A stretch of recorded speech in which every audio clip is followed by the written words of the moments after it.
Well, since the devastating civil war with the Lord's Resistance Army in northern Uganda ended in 2006, Crossroads Relief and Development has been working to rebuild the shattered nation through microloans, agricultural projects, sanitation, small businesses, and most importantly, building and refurbishing wells to bring back clean water. Just through our water projects alone, we've impacted over 100,000 people.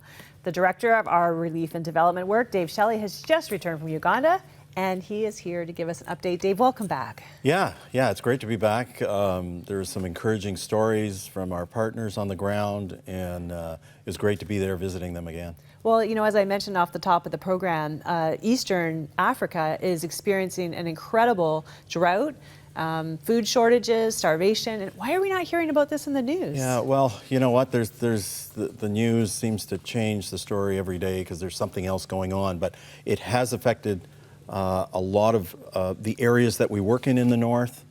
It's made it a struggle for people when they miss a whole crop season. It becomes really tough. So the kids at our Barlow school, for instance, some of those parents pay with food for their kids to attend, so that, you know, the best meal of the day is probably the meal at the Barlow school, primary school, for these kids. And so they're not able to contribute food.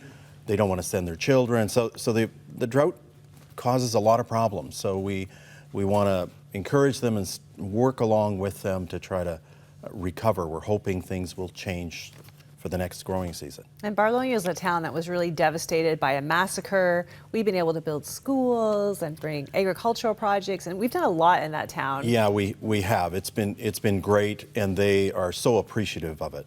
And but those kids are relying on us now for food. They rely on us, and some people have donated some money towards buying food for the school, and we really appreciate that. They've been able to buy some maize and beans and put it in storage, and so they can keep feeding the kids. Yeah, real important. The kids are the most vulnerable when hunger hits. I know that's true. Certainly and are. They die the quickest. Certainly are. The kids and the elderly, Yeah. the most vulnerable. Yeah. Well, we're also working with water projects, and right now we're in 3 communities.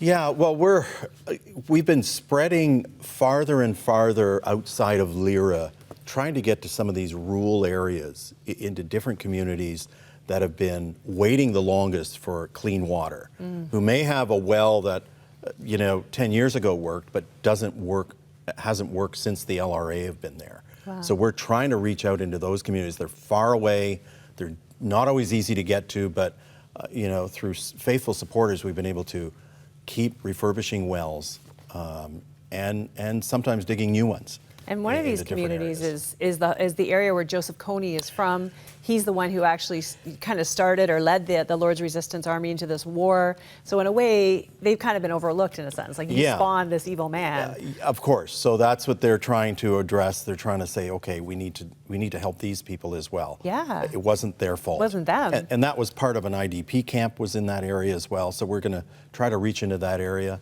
and do some wells for those people. You know, you said the faithfulness of our partner, and I think about one of our partners in particular who always asks not to be named, but her and her husband have now committed to fund to refurbish their 4th well. And these are people that, like, not a ton of money, but they live sacrificially. She says, we don't take vacations, basically, because we think it's more important to help people have clean water. Tell me what's involved with this idea. You know, that's amazing that that their heart is reaching out like that, because this next area we're targeting for their funds is about 2,000 people. It's multiple communities that we're looking at. So one family can impact 2,000 people. Yeah, with one well. So it's been great. And for many of the people that donate towards clean water. And you can see that we do have our own, our partner there has its own small drilling rig. You can see it drilling a new well there. Now we can't go into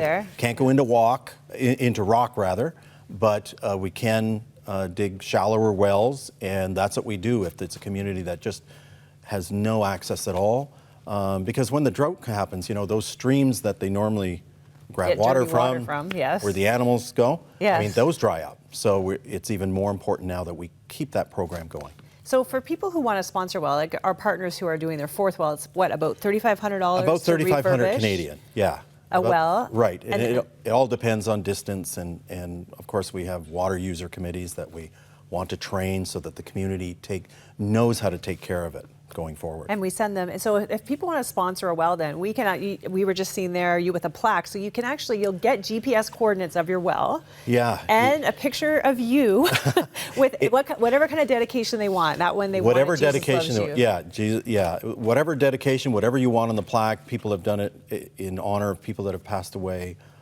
It's a real privilege for our partners to go there and pray with the people and dedicate the well. And they can look on Google Maps with those Yes, they GPS can. coordinates and be like, that's where the well is that we built. Yes, they can. That's yes, amazing. They certainly can. I love it. Yeah. Well, another thing that we do, and lately, it's even since I've been there, is you've organized agricultural co-ops with women in particular. Now, tell me why women? Not that I'm against it, but just tell me why. Well, I mean, women, they have a heart for their children, so we know that they will really focus on providing food for their kids.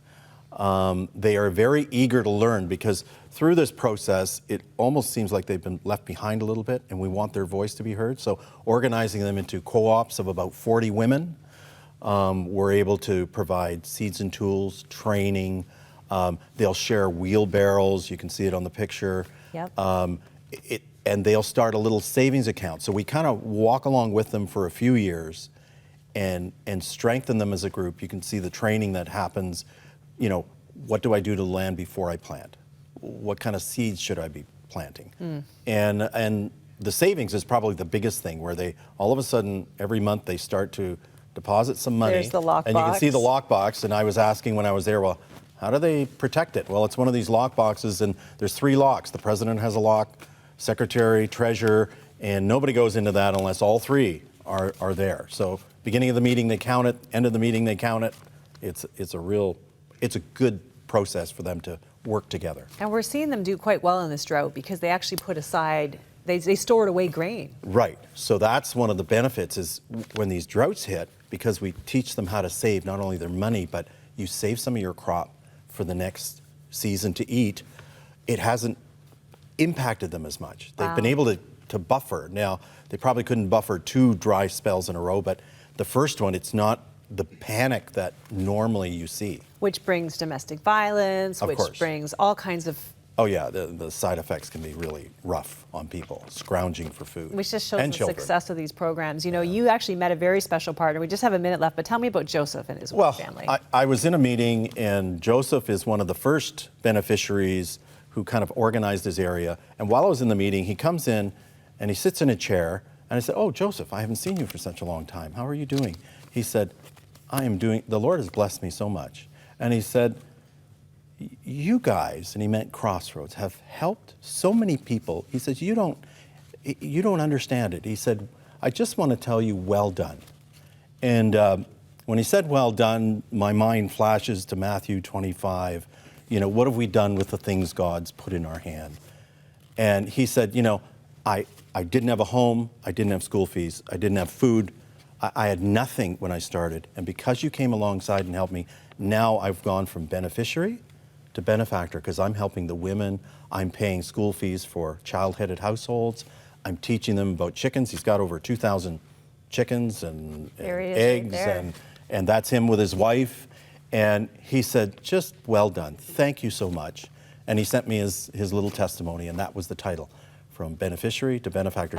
So your gift, and I just wanted to say to our Crossroads donors, the $5, the $10, every penny, your investment is still producing results. And I wanted to say, well done. Thank you so much.